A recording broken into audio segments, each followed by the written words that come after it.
Jérusalem, le sacré et le politique, le mieux est de partir du premier partage de la Palestine. Vous allez voir pourquoi. Ce premier partage, recommandé par l'ONU le 29 novembre 1947, prévoyait la création d'un État arabe, d'un État juif et une zone internationale pour Jérusalem, toute petite, 0,65% du territoire de la Palestine. Toute petite, mais hautement symbolique. Et ce petit territoire, Jérusalem, devait accueillir 105 000 Palestiniens et 100 000 Juifs. Donc on avait déjà, dans ce partage qui n'a jamais été respecté ni appliqué, mais on avait l'idée, en tout cas la communauté internationale, suite au lendemain de la Shoah, de la Deuxième Guerre mondiale, avait l'idée que Jérusalem pouvait être un emblème où cohabitaient deux populations, ceux qui rejoignaient leurs terres considérées comme des élections, Exodus, les Juifs sortant de la Shoah, disons, mais les Palestiniens qui vivaient là depuis, on va en reparler, plusieurs centaines d'années. Ce plan, jamais appliqué, date du jour quasiment où a été engagée la première guerre de Palestine, car il y en a deux, vous allez voir que c'est important de comprendre pourquoi il y en a deux. La première guerre de Palestine, qui a été déclenchée par la Haganah, les activistes sionistes, en application d'un plan que les historiens connaissent bien, le plan Dalet, qui était très coordonné, très construit, très systématique, et qui prévoyait d'ailleurs une action spécifique pour Jérusalem.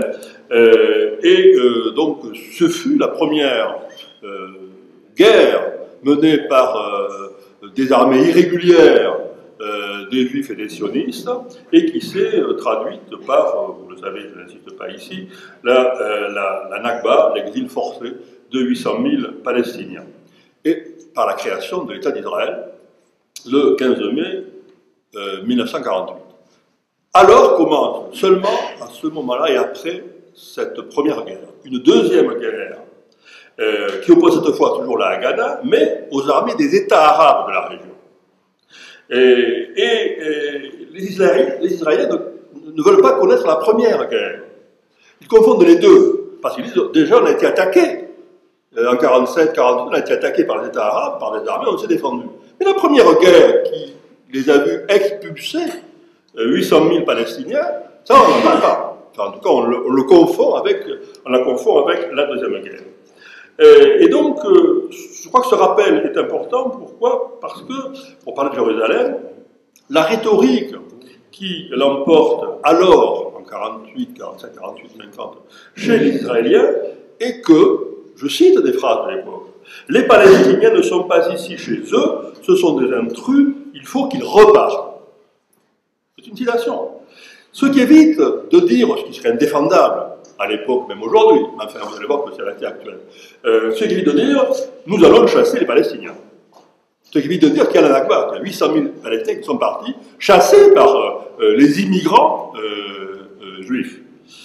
Donc, la mobilisation des textes sacrés, dont je vais reparler, comme des croyances messianiques juives, deviennent dans cette histoire essentielle, parce que c'est en fonction de mythification de l'histoire du passé, des textes les plus primitifs, que l'on peut dire nous sommes sur notre terre depuis des millénaires, 3000, dira de Netanyahou, je vous citerai tout à l'heure sa phrase exacte, elle est assez terrible, et donc les autres n'ont pas eu à exister là, ils n'ont pas de droit sur cette terre de Palestine.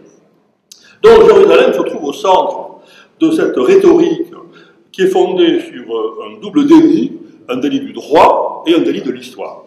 D'abord le déni du droit. C'est peut-être le plus connu.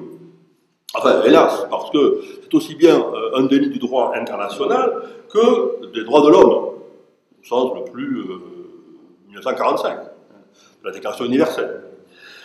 Au terme de la guerre de 1948, Israël a établi sa souveraineté sur Jérusalem-Ouest, d'emblée.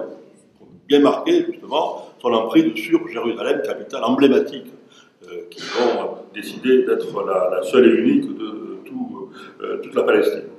La Jordanie, à la même époque, a établi sa souveraineté sur Jérusalem-Est. il y a eu une démarcation, il y a eu deux parties qui ont fait parler de Jérusalem-Est, mais la souveraineté de la Jordanie n'a pas été reconnue par la communauté internationale. Ce sont toujours ces 6 km carrés, 6 km 400, je crois, que fait Jérusalem, mais qui ont été conquis par Israël au terme de la guerre des 6 jours, en 1967, et la communauté internationale, l'ONU, qui n'avait jamais accepté cet état de fait, va être amenée à la contester toujours, sans jamais prendre de sanctions véritables pour que l'État d'Israël respecte la partition, disons, Est-Ouest. Qui fait qu'on parle toujours aujourd'hui, même à l'ONU, de Jérusalem-Est, et pas simplement d'une dénomination vague de territoire perdu quelque part. C'est bien une partition qui remonte aux origines, à la guerre de 48.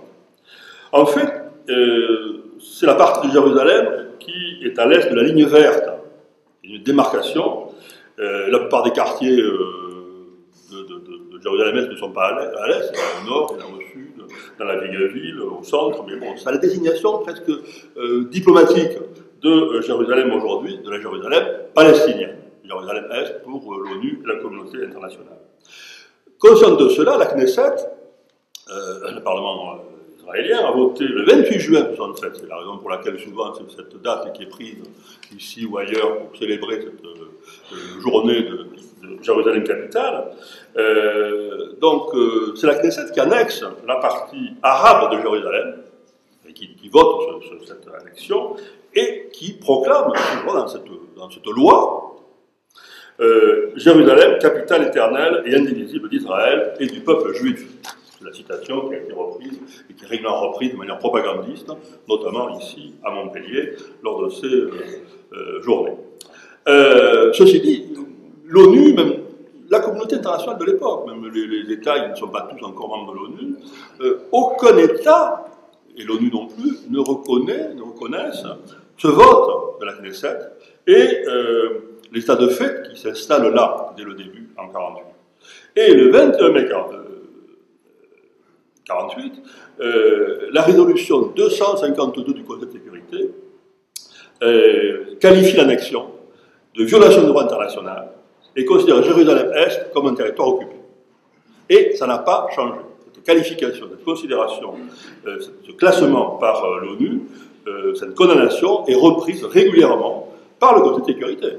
Donc les Américains votent. Sinon, il n'y aurait pas ces résolutions. Par exemple, la résolution 478, plus ancienne, réitère le fait que ça, c'est une annexion de type colonial, mais qui ne doit pas être confortée, confirmée par une reconnaissance quelconque des États membres de l'ONU. Néanmoins, dès le début, et surtout après la guerre des 6 jours, Israël a fondé ses premières colonies à Jérusalem-Est. On oublie trop souvent que c'est là que se trouve le plus grand nombre, la plus grande densité de colons. On pense qu'ils sont tous en Cisjordanie, vers autour, comme c'est le cas aujourd'hui, hein, qui développent sur la périphérie large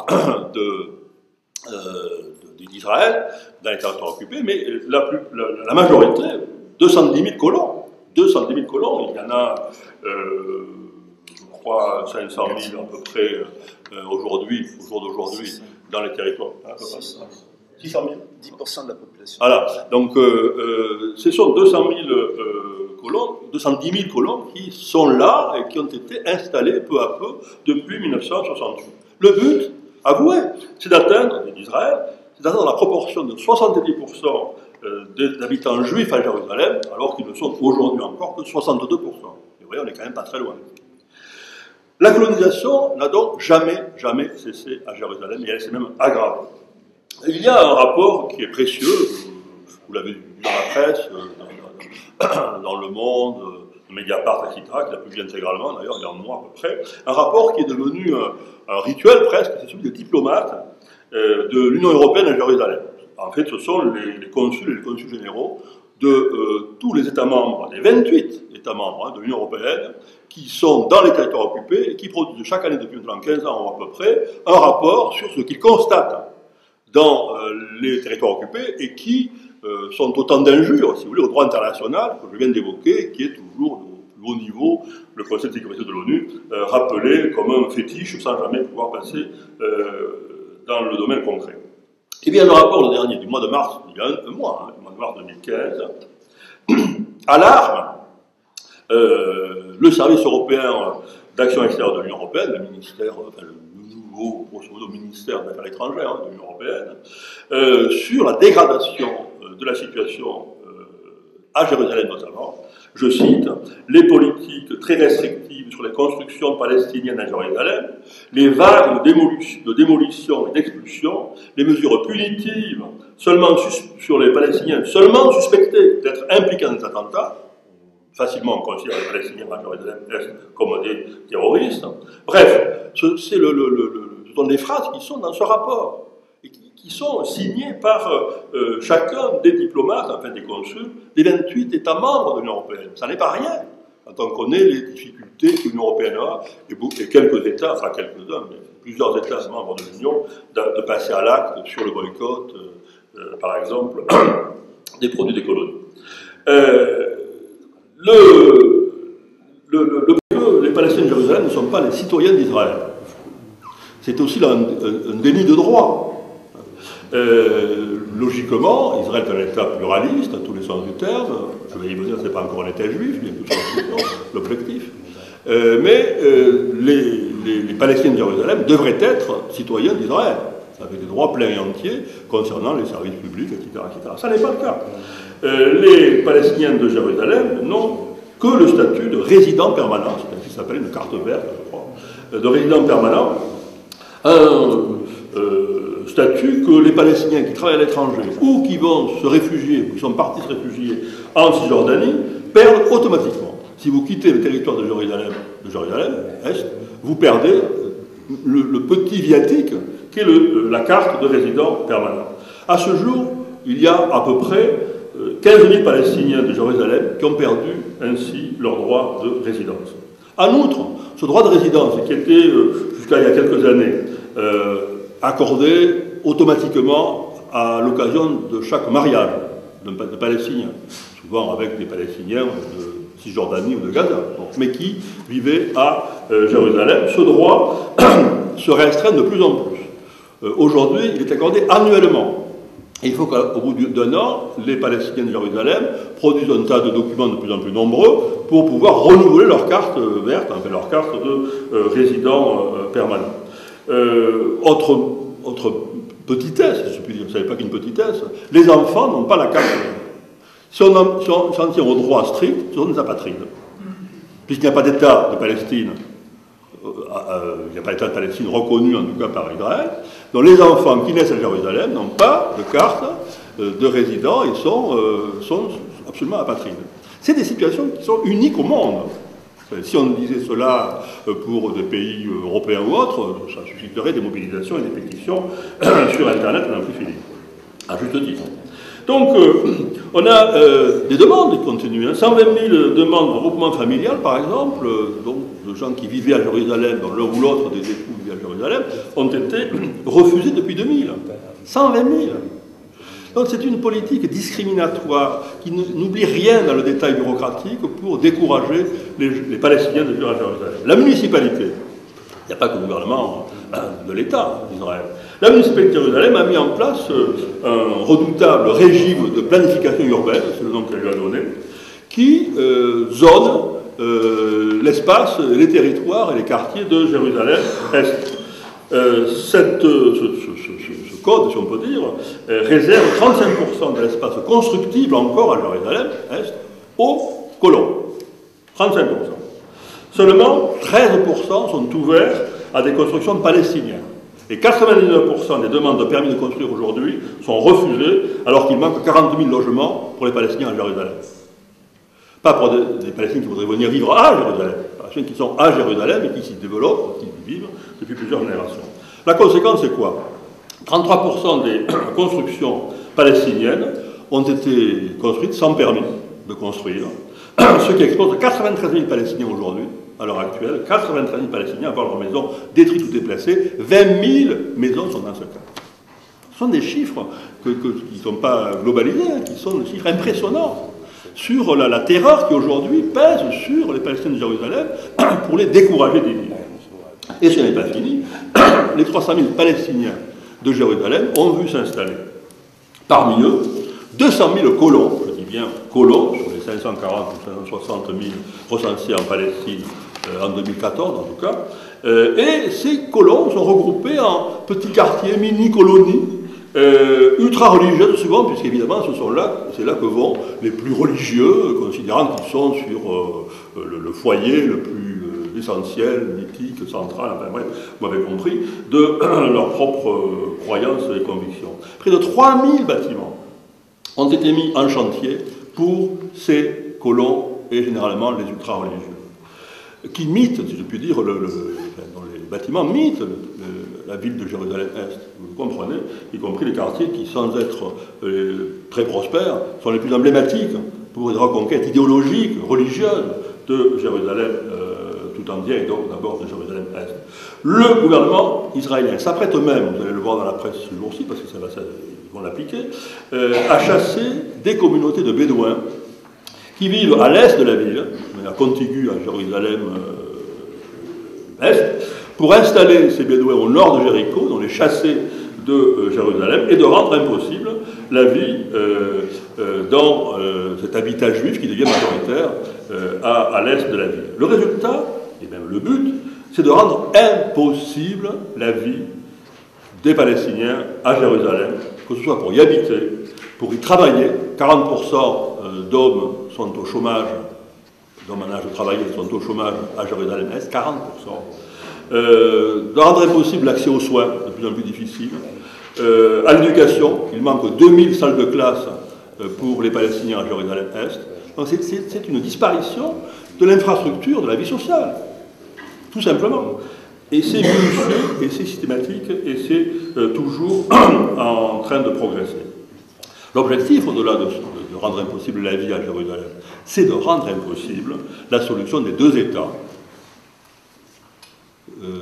Israël et l'État palestinien, qui est toujours la solution défendue par la communauté internationale, et y compris par les Palestiniens, et que Israël s'emploie à ruiner par la colonisation de type colonial. Pas seulement à Jérusalem, mais partout, y compris en Cisjordanie. Gaza, ça ne les intéresse pas pour de tas de raisons que vous savez, mais ils considèrent qu'ainsi, ce sera impossible de pouvoir territorialiser un État palestinien si la communauté internationale, l'ONU, décide d'accéder à la volonté des Palestiniens. Le mur, là aussi je passe très vite, mais a déjà complètement coupé Jérusalem-Est de la Cisjordanie, et donc c'est un processus de grignotage qui rend territorialement impossible, enfin impensable, de plus en plus impensable, l'existence d'un État palestinien. Ces pratiques sont toutes des viols du droit international le plus élémentaire et le plus ancien.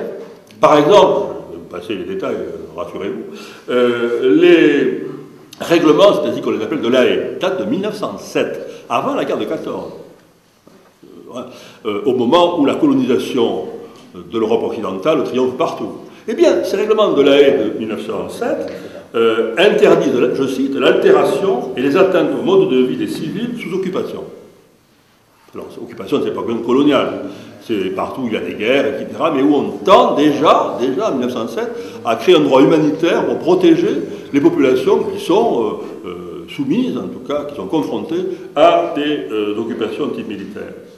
Quant alors aux conventions de Genève, il y en a plusieurs, enfin la quatrième est surtout intéressante pour ce qui concerne Israël et Jérusalem, dont la quatrième convention de Genève interdit, par exemple, le transfert forcé. Transfert forcé qui est au principe même de l'action de l'État d'Israël depuis les dates que je vous ai dites, est interdite par la quatrième convention de Genève. L'implantation, je cite, de populations de pays occupants dans un territoire occupé. L'implantation de populations de pays occupants dans un territoire occupé, nous y sommes, bon alors je ne sais pas ce que ça veut dire, est interdite par la même convention. Et ainsi de suite. Alors, souvent, enfin vous le voyez d'ailleurs, vous le lisez, c'est devenu une stratégie juste et pertinente que de rappeler Israël à ses obligations concernant le droit international. Mais Israël, qui est toujours gêné par ce rappel, même par des puissances occidentales, etc., ou même les États-Unis, Israël a édifié une théorie, enfin entre guillemets une théorie, selon laquelle ce droit humanitaire international de la guerre ne serait plus adapté aux conditions modernes des conflits. Il y a un professeur de philosophie, sikh, de philosophie, vous savez pourquoi, qui s'appelle Asa Kasher, de l'université de Tel Aviv. C'est devenu le grand théoricien, enfin, entre guillemets, de cette nouvelle ligne. Le professeur en question est allé jusqu'à justifier les assassinats ciblés de civils. C'est-à-dire que, bon, il ne recule aucun sacrifice, c'est le cas de le dire, par rapport au droit humanitaire. Mais la doctrine Kasher, comme on l'appelle, est devenue celle d'abord de Tsahal, de l'armée de l'État d'Israël, et du gouvernement israélien, à partir de l'idée, je cite, qu'on doit garder les principes de Genève, mais les interpréter différemment. Cela permet de créer de nouvelles normes en fonction des ennemis. C'est formidable. Il n'y a plus de droit. Si vous déterminez le droit en fonction de... D'ailleurs, lisez les témoignages de ce que ça produit comme désastre sur le terrain, pas seulement à Jérusalem, mais dans les territoires occupés, et en particulier à Gaza. Lisez, Le Monde l'a publié il y a 2 jours, le rapport de l'ONG Rompre le silence, qui rassemble uniquement des anciens soldats de Tsahal, et qui ont produit là un rapport absolument accablant et invraisemblable. Non, hélas vraisemblable, mais absolument terrible, sur ce qu'ils ont observé pendant l'opération dite bordure protectrice à Gaza, du 8 juillet au 26 août dernier, et où on a des témoignages de soldats qui reviennent traumatisés, qui n'arrivent plus à se réinsérer dans la vie civile, parce qu'on leur fait faire n'importe quoi. C'est la hiérarchie militaire qui leur fait faire n'importe quoi. Lisez aujourd'hui, ou hier après-midi, Le Monde d'hier, il y a Smolensk qui rapporte ça, c'est terrible, hein, les récits, les descriptions que font ces soldats, de ceux qu'on les a amusés à faire, tirer sur des civils, sur des maisons en 4e étage, ils jouent comme un tir de foire.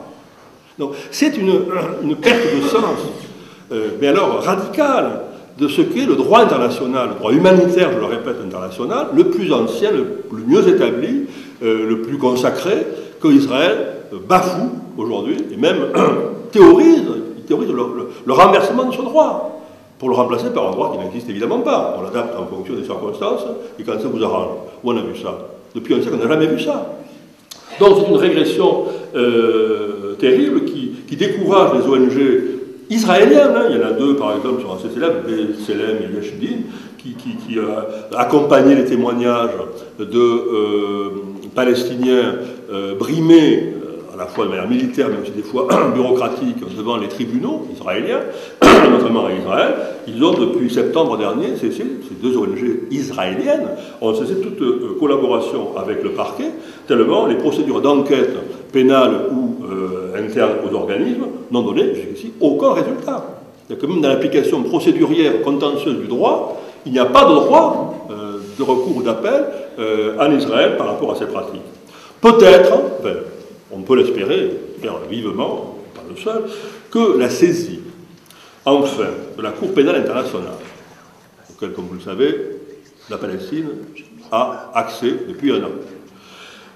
Peut-être, ce sera long, mais même sans doute, que, ça, les Israéliens le redoutent terriblement, que cette saisine sera l'occasion de donner enfin aux Palestiniens le droit au droit. Car ils n'ont pas le droit d'utiliser le droit. C'est tout simple. Donc ce déni du droit est absolument unique, sauf dans, je ne sais pas moi, peut-être en Corée du Nord, enfin, il y a des endroits où il n'y a pas de droit du tout, mais à ce stade, alors qu'on prétend que c'est un État parlementaire, une démocratie, etc., c'est un État scandaleux, du point de vue du droit, voyou en général, mais du point de vue du droit en particulier. Bon, mais le problème restera celui d'une politique aveugle qui exige la reconnaissance du caractère juif de l'État d'Israël. Je viens à mon deuxième point, je vais accélérer, je suis un peu trop long. Un délit de l'histoire et du sacré, comme c'est le thème aujourd'hui, donc d'abord ce thème qui mériterait des justifications, explications, le sacré, mais vous allez voir qu'on peut facilement l'admettre comme vecteur de compréhension pour Jérusalem. L'exigence du caractère juif de l'État, du caractère juif, je dis bien, de l'État d'Israël, Et non pas la question de Jérusalem, comme on l'a prétendu à l'époque, c'est cette exigence qui a fait capoter les négociations de Camp David, qui avaient repris en 2000, et où Ehud Barak a fait, contre Arafat et contre Clinton, un préalable de toutes les discussions. C'est pas le statut, c'est ce qui est resté dans l'histoire, si on peut dire, mais c'est faux. C'est pas Jérusalem qui a fait capoter la reprise des discussions à Camp David en 2000, c'est le fait que Barak, je dis bien Barak, voulait que les États-Unis, grosso modo, et les Palestiniens, Arafat, reconnaissent une nouvelle dimension de l'État d'Israël, c'est d'être juif. Alors, il faut bien comprendre que ainsi Israël invoque une essence éternelle à son profit, comme une justification de sa présence éternelle en Palestine. Les Juifs seraient les seuls à avoir eu une présence en Palestine. Il faut avoir une imagination débordante, hein, mais enfin, c'est ça qui est caché derrière cette revendication qui a été portée au plus haut niveau en 2000 et qui est restée au fronton de tous les gouvernements israéliens depuis que ce soit, quels que soient les premiers ministres. Autrement dit, ce n'est plus la reconnaissance de l'État d'Israël, proclamé unilatéralement État des Juifs en 1948. Et donc, vous savez combien reconnaître l'État d'Israël a été un débat chez les Palestiniens, l'OLP, enfin bref, les États arabes, c'est une longue histoire que d'admettre, d'avoir admis de manière définitive la présence d'un État d'Israël sur la terre de Palestine. C'est donc un vieux contentieux. Mais ce contentieux, il est dépassé. La direction, enfin le gouvernement israélien, aujourd'hui, veut beaucoup plus. Il veut que les mêmes, les Arabes bien sûr, mais aussi les Palestiniens, reconnaissent que l'État d'Israël est juif.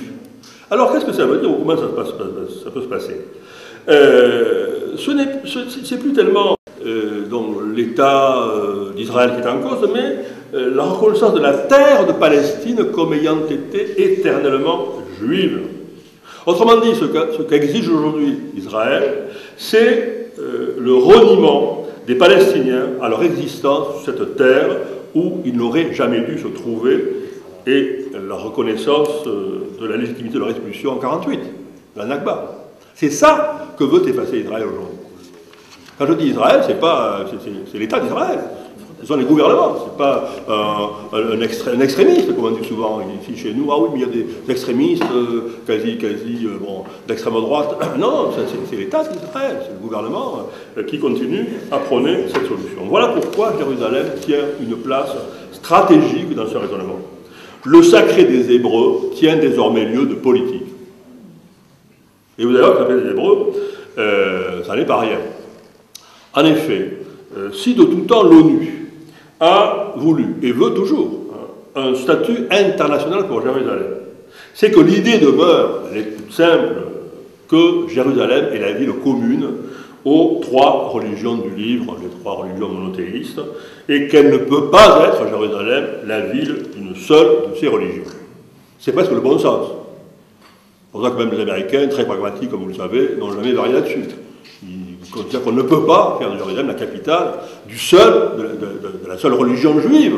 Là, on est non pas sur l'État, mais sur le sacré. L'espoir même demeure que Jérusalem puisse être la capitale de tout un État international, de deux États, au moins de l'État palestinien, dans les accords de l'Oslo, ça figurait, et les Américains l'avaient ratifié. Les Israéliens opposent à cela une vision religieuse, millénariste de Jérusalem. Netanyahou déclarait le 25 mars 2010, ça commence à faire un bail, devant l'AIPAC, qui est le plus gros lobby pro-israélien aux États-Unis. Il déclarait ceci: Jérusalem n'est pas une colonie, elle est notre capitale. Le peuple juif a construit Jérusalem il y a 3000 ans, et le peuple juif construit toujours Jérusalem aujourd'hui. Et voilà. Alors, qu'est-ce que c'est Jérusalem? Est.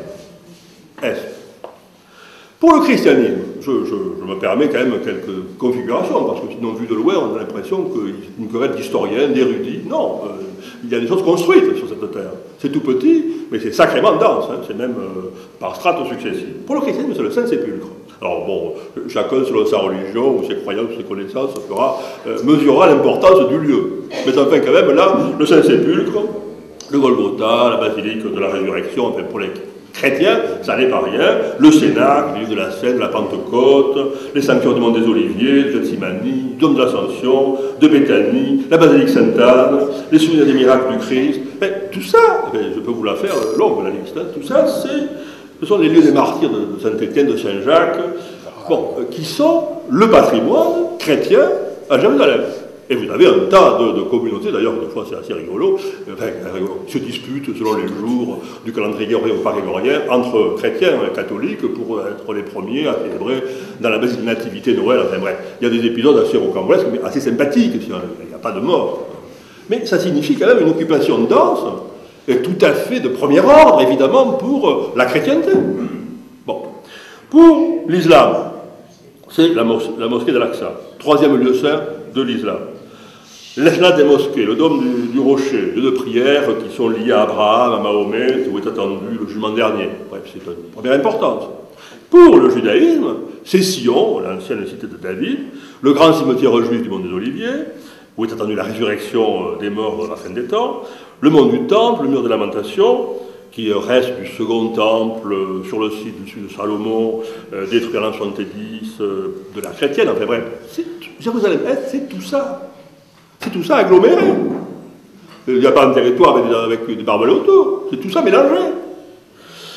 Cette accumulation de croyances symboliques, qu'on pourrait dire le sacré, ne peut pas être d'aucune manière que ce soit ramenée à une seule de ces croyances, de ces trois croyances. En outre, l'histoire et l'anthropologie, ce n'est pas mon domaine de compétence, mais j'ai beaucoup lu là, avant de venir, c'est là aussi, sur des anthropologues américains, etc., des historiens, sur la Terre Sainte, Jérusalem, bref, les archéologues y compris, qui se battent des fois à coups de bâton, hein, selon les lieux où ils travaillent, où ils recherchent. Eh bien, il y a au moins une idée, c'est que il y a eu peut-être une fondation complètement hasardeuse de Jérusalem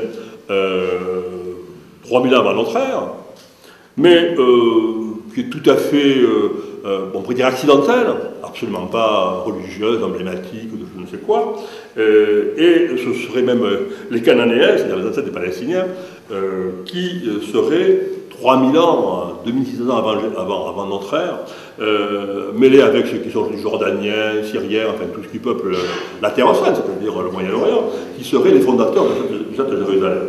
Mais Jérusalem n'a jamais été habitée de manière permanente avant notre ère. Très peu en tout cas.